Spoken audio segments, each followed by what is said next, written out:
మన పార్వతీశం సముద్రం మీద ప్రయాణం మొదలై అప్పటికే 4 రోజులైంది. మన పార్వతీశం గారికి సీ సిక్నెస్ కొంచెం తగ్గింది. ఇప్పుడు ఆయన దృష్టి తన రూపం మీద పడింది. లండన్ వెళ్ళాక అందరూ తనని చూసి దొర అనుకోవాలి అంటే ఈ పంచే కండువా పనికిరావు అని నిర్ణయించుకున్నాడు. తన ట్రంకు పెట్టెలో ఉన్న కొత్త సూటును తీసి గదిలో అద్దం ముందు నిలబడ్డాడు. అబ్బబ్బబ్బా, ఇదేనా లండన్ దొరలు వేసుకునే కవచం? అబ్బా, దీనికి ఎన్ని బటన్లున్నాయో! అసలు దీన్ని ఎట్నుంచి వేసుకోవాలో అర్థం కావడం లేదే. సరే, ఏదైతే అదయింది. ముందు ఈ ప్యాంట్ లోపలికి దూర్చూద్దాం. పార్వతీశం ప్యాంటు వేసుకోవడానికి ప్రయత్నిస్తూ బ్యాలెన్స్ తప్పి కింద పడ్డాడు. ఓడ ఊగుతూ ఉండడంతో ప్యాంటులో ఒక కాలు పెట్టి మరో కాలు కోసం గాలిలో వెతుకుతున్నాడు. ఎలాగోలా ప్యాంటు వేసుకున్నాడు కాని అది గుండె వరకు వచ్చేసింది. ఇక టై కట్టుకోవడం దగ్గర అసలైన యుద్ధం మొదలయ్యింది. ఇదేం గొలుసురా బాబు, మెడకు ఉరివేసుకున్నట్టుంది. ఒక పక్కేమో గాలి అందదు, మరో పక్కేమో ఆ దొరలాగా స్టైల్ కావాలి. హలో మిస్టర్ టై, ప్లీజ్ కొంచెం సహకరించు. I'm future barrister. టైని 5-6 సార్లు చుట్టి చివరకు అది ఒక పిట్ట గూడులా తయారయింది. ఇక బూట్ల వంతు వచ్చింది. అప్పటి వరకు చెప్పులు కూడా సరిగ్గా వేయని మన పార్వతీశం ఆ బిగుతైన తోలుబూట్లలో కాళ్లు పెట్టడానికి పడరాని పాట్లు పడ్డాడు. బూట్లు వేసుకోగానే నడక ఒక్కసారిగా మారిపోయింది.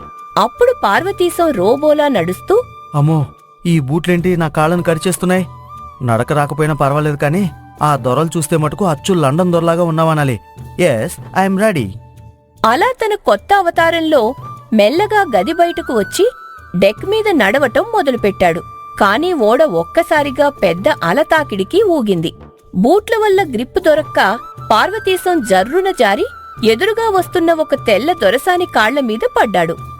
ఓ my god, are you okay అని అడిగింది. దాంతో మన పార్వతీశం కంగారుగా లేచి బూట్లు సరిచేసుకుంటూ, yes yes, I'm okay. Is it not my fault? Your ship is dancing. I'm very very sorry madam. ఆ దొరసాని పార్వతీశం కట్టుకున్న ఆ వింత టైని, ఆ ఎత్తు ప్యాంటును చూసి నవ్వు ఆపుకోలేకపోయింది. మన పార్వతీశం మాత్రం తన ఇంగ్లీష్తో ఆమెను పడగొట్టేశాను అని గర్వంగా ఫీలవుతూ మళ్లీ ఆ రోబో నడకతో ముందుకు సాగాడు. చూశారుగా, నా ఇంగ్లీష్ దెబ్బకి ఆ దొరసాని కూడా ఫిదా అయిపోయింది. ఇక లండన్లో అడుగు పెడితే నాకంటే పెద్ద దొర ఇంకెవడుంటాడు? తన అతి తెలివితేటలతో, అమాయకపు చేష్టలతో ఓడలో ఉన్నవారందరికీ మనోరంజనం పంచుతున్నాడు మన పార్వతీశం. రాత్రి 8 గంటలయింది. ఓడలో భోజనానికి గంట మోగింది. మన పార్వతీశం గారు తన కొత్త సూటు, ఆ బిగుతైన బూట్లు వేసుకుని ఒక చేత్తో గోడను పట్టుకుని డైనింగ్ హాల్లోకి అడుగుపెట్టారు. అక్కడ తెల్లదొరలు, దొరసానులు అందరూ నిశ్శబ్దంగా కూర్చుని తింటుంటే మనవాడికి మాత్రం అది ఒక పెద్ద పరీక్షలా అనిపించింది. పళ్ళె ముందు కూర్చోగానే అక్కడ ఉన్న చాకులు, స్పూన్లు చూసి పార్వతీశం తల తిరిగిపోయింది. దాంతో తనలో తాను, ఓరి దేవుడో, మొగల్తూర్లో అయితే ఒక ఆకు వేసుకుని చక్కగా చేయి కడిగి ఆవకాయతో ముద్దలు కలిపి తినేసేవాణ్ణి. ఇక్కడేంటి ఒక్కొక్కడి ముందు 10 ఇనుప సామాన్లున్నాయి.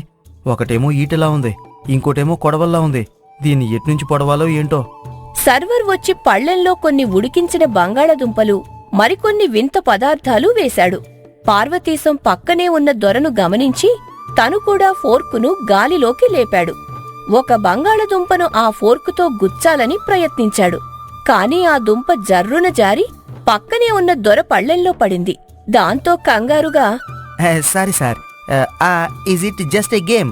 మా ఊర్లో ఇలాగే ఒకరి పళ్ళెంలోకి ఒకరం బంతులు విసురుకుంటాం. ప్లీజ్ నా బంగాళదుంపను నాకు వెనక్కి ఇచ్చేస్తారా? ఆ దొర వింతగా చూసి ఆ ముక్కను ఇచ్చేశాడు. పార్వతీశం మళ్లీ ప్రయత్నించి ఈసారి కొంచెం గట్టిగా నొక్కాడు.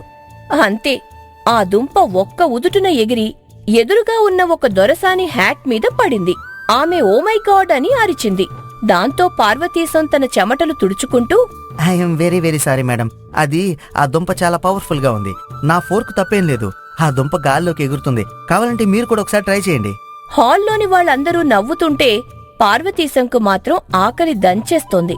స్పూన్లతో తింటే కడుపు నిండదని ఫిక్స్ అయ్యి ఎవరూ చూడటం లేదని నిర్ధారించుకుని మెల్లగా చేత్తో ఒక ముద్ద తీసి నోట్లో పెట్టుకున్నాడు. కాని అది ఉడికించిన చప్పటి పదార్థం కావడంతో ఒక్కసారిగా ముఖం చిట్లించాడు. అబ్బబ్బబ్బా, ఇదేం భోజనం రా బాబు! కాస్త ఉప్పు లేదు, కారం లేదు. మా ఆవకాయ ముక్క ఒక్కటుంటే ఈ పాటికి పళ్ళెం ఊడ్చేసేవాణ్ణి. అయినా ఈ దొరలు ఇంత చప్పటి తిండిని తిని ఎలా బారిస్టర్ అవుతారో ఏంటో. భోజనం ముగించుకుని లేవబోతూ ఉంటే ఆ బిగుతైన బూట్ల వల్ల కాలు తడబడి సర్వర్ పట్టుకున్న ట్రే మీద పడబోయాడు. తనని తాను సంభాళించుకుంటూ నవ్వుతూ బయటకు వచ్చేశాడు. అలా గదిలోకి రాగానే బూట్లు విసిరేస్తూ, అమ్మయ్యా, బతికిపోయాను. బారిస్టర్ చదువు కంటే ఈ తిండి తినడం, ఈ బూట్లు వేసుకోవడమే పెద్ద కష్టంగా ఉంది. అయినా పర్వాలేదు, రేపు కొలంబో వస్తుంది కదా, అక్కడ మన ఊరు భోజనం ఎక్కడైనా దొరుకుతుందేమో చూడాలి. అలా సముద్రం మధ్యలో మన పార్వతీశంగారి ఫోర్కు యుద్ధం ముగిసింది. కొన్ని రోజుల ప్రయాణం తర్వాత ఓడ శ్రీలంక కొలంబో తీరానికి చేరుకుంది. ఓడలో తిన్న చప్పటి తిండికి పార్వతీశంగారి నాలుక మొద్దుబారిపోయింది. మన ఊరి భోజనం దొరుకుతుందనే ఆశతో సూటూబూటూ వేసుకుని హుషారుగా కొలంబో వీధుల్లోకి అడుగుపెట్టాడు. కాని అక్కడ అందరూ ఏదో ఒక వింత భాషలో మాట్లాడుతూ ఉంటే మనవాడికి మతిపోయింది. అబ్బబ్బా, ఇక్కడ కూడా అదే గోలా. ఈ సింహాల భాష మనకు అర్థం కాదు, నా ఇంగ్లీష్ వీళ్ళకి అర్థం కాదు. కడుపులోనేమో ఆకలి దంచుతుంది. కనీసం ఒక కోడిగుడ్డైనా తింటే గాని నా ప్రాణం నిలబడదు. దారిలో ఒక చిన్న హోటల్ కనిపించింది. పార్వతీశం గంభీరంగా లోపలికి వెళ్లి కూర్చున్నాడు. సర్వర్ రాగానే తన ఇంగ్లీష్ పరిజ్ఞానాన్ని వాడటం మొదలుపెట్టాడు. Hello my friend, I want egg అండం. తెలుసా, గుడ్డు గుడ్డు రౌండ్గా ఉంటుంది, వైట్గా ఉంటుంది. సర్వర్కు ఏమీ అర్థం కాలేదు. వాడు తలగోక్కుంటూ పార్వతీశం వంక చూస్తున్నాడు. పార్వతీశంకి కోపం వచ్చి తను ఎలాగైనా ఆ గుడ్డు అంటే ఏంటో వాడికి అర్థమయ్యేలా చెప్పాలని ఫిక్స్ అయ్యాడు. గొంతు సవరించుకుని 2 చేతులు పక్కకి పెట్టి రెక్కల్లాగా ఆడిస్తూ, ఏయ్ ఇదిగో చూడు, కొక్కరొక్కో కొక్కుటేశ్వర కొక్కొర్కో కొక్. ఇప్పుడు అర్థమైందా? ఆ కోడి పెట్టే గుడ్డు కావాలి. పార్వతీశం కోడిలా అరుస్తూ టేబుల్ చుట్టూ తిరుగుతూ ఉంటే హోటల్లో ఉన్న వాళ్ళందరూ భోజనాలు మానేసి పిచ్చోణ్ణి చూసినట్టు చూస్తున్నారు. సర్వర్ భయంతో యజమానిని పిలిచాడు. ఏంటయ్యా ఈ గొడవ? ఇక్కడెలా కోడిలా అరుస్తున్నావేంటి? బాబోయ్, మీరు తెలుగువారా? బతికించారు స్వామి. గంట నుంచి మీ వాడికి కోడిగుడ్డు గురించి చెబితే నన్నేదో వింత జంతువులా చూస్తున్నాడు. నాకు అర్జెంటుగా 2 గుడ్లు ఉడకబెట్టినవివ్వండి, పుణ్యం ఉంటుంది. అలాగే నాయనా, ఆ మాత్రం దానికి ఇన్ని విన్యాసాలు చేయాలా? కూర్చో, పట్టిస్తాడు. అలా కొలంబోలో మన పార్వతీశంగారి కోడి డాన్స్ ముగిసింది. భోజనం చేసి తృప్తిగా మళ్లీ ఓడ ఎక్కడానికి వెళ్తుంటే ఒక అడుక్కునేవాడు వచ్చి పార్వతీశం సూటు చూసి పెద్ద దొర అనుకుని చెయ్యి చాపాడు. దాంతో పార్వతీశం గర్వంగా జేబులో చెయ్యి పెట్టి, చూసావా, కొలంబో వాళ్ళు కూడా నన్ను గుర్తుపట్టేశారు. నా వేషధారణ అటువంటిది. మరి ఇదిగో ఒక అణా తీసుకో, వెళ్ళి కాఫీ తాగో. కాని ఆ అణా ఇవ్వబోయి పొరపాటున తన చేతిలో ఉన్న ఓడ టిక్కెట్ను వాడికిచ్చేశాడు మన పార్వతీశం. అది గమనించకుండా గర్వంగా వెనక్కి తిరిగి ఓడవైపు నడక సాగించాడు.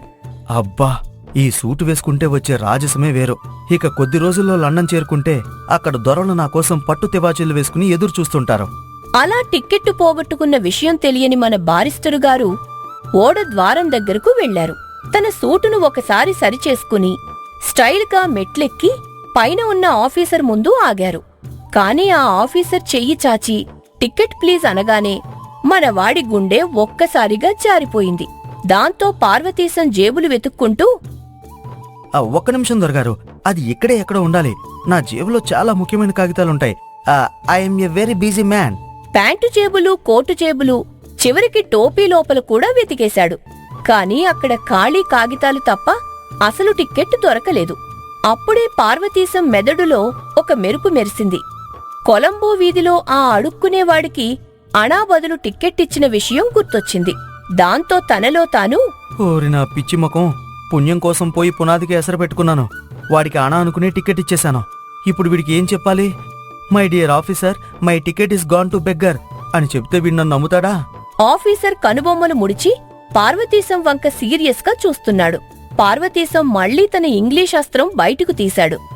దొరగారు, లిజన్ టు మీ. నా టికెట్ కి కాళ్ళు వచ్చి నడుచుకుంటూ వెళ్లిపోయాయి. It's a magic. కానీ నా సామాన్లన్నీ లోపలే ఉన్నాయి. కావాలంటే నా ట్రంక్ పెట్టిన అడగండి, నేను ఎవరో అది సాక్ష్యం చెప్తుంది. No ticket, no entry. కిందకి దిగు. ఆఫీసర్ పార్వతీశం భుజం పట్టుకుని మెట్ల మీద నుంచి కిందకు నెట్టబోయాడు.